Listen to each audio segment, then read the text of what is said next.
It's 11:30 p.m. on a Tuesday, and you're sitting on your couch staring at a checkout screen for a pair of sneakers or a $400 espresso machine you don't actually need.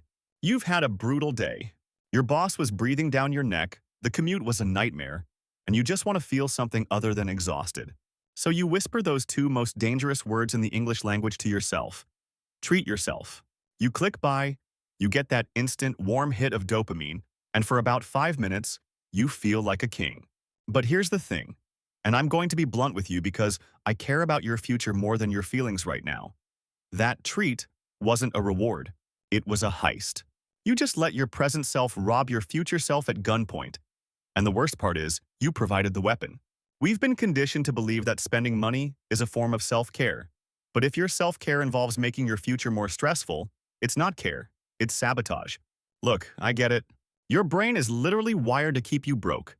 Evolution didn't prepare us for credit cards. It prepared us for berries and lions.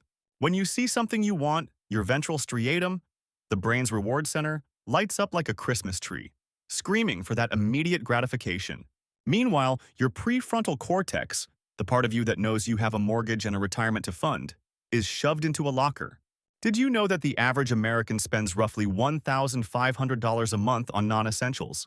That's $18,000 a year.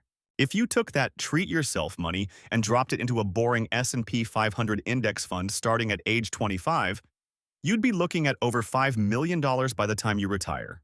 But instead, we have a garage full of gadgets we don't use and a bank account that gives us anxiety every time we check it.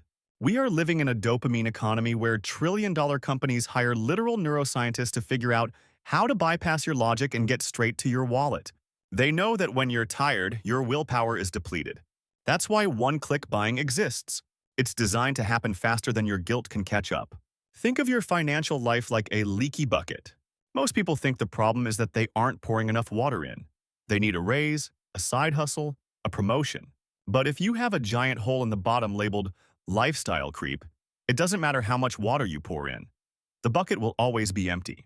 You're running on a treadmill that's getting faster, but you're staying in the exact same place. And here's the surprising reveal that most finance gurus won't tell you. The reason you keep spending isn't because you're greedy. It's because you're lonely or bored or looking for status. We buy things we don't like, with money we don't have, to impress people we don't even know. It's a tragedy. We are trading our freedom, our actual hours of life spent working, for plastic junk. If you earn $30 an hour and buy a $300 gadget, you didn't spend $300. You spent 10 hours of your life. You traded 10 hours of your limited time on this earth for a hit of dopamine that will fade by tomorrow morning. Does that seem like a fair trade? Honestly, it's time to stop being a victim of your own biology. Here is how you actually win. You need to implement a mandatory friction rule. If it's over $50, you wait 48 hours. If you still want it after 2 days of boredom, fine. But 90% of the time, that need will vanish once the dopamine wears off. You have to start treating your future self like someone you actually love, rather than a stranger you're okay with screwing over. Every time you save instead of spending, you are buying your own freedom. You are buying the ability to quit a job you hate, the ability to travel, the ability to sleep peacefully. Stop letting your brain steal your future.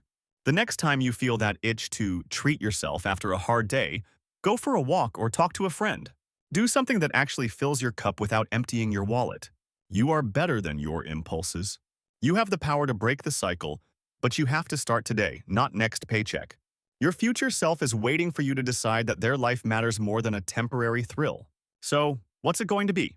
Are you going to keep buying toys, or are you going to start buying your freedom?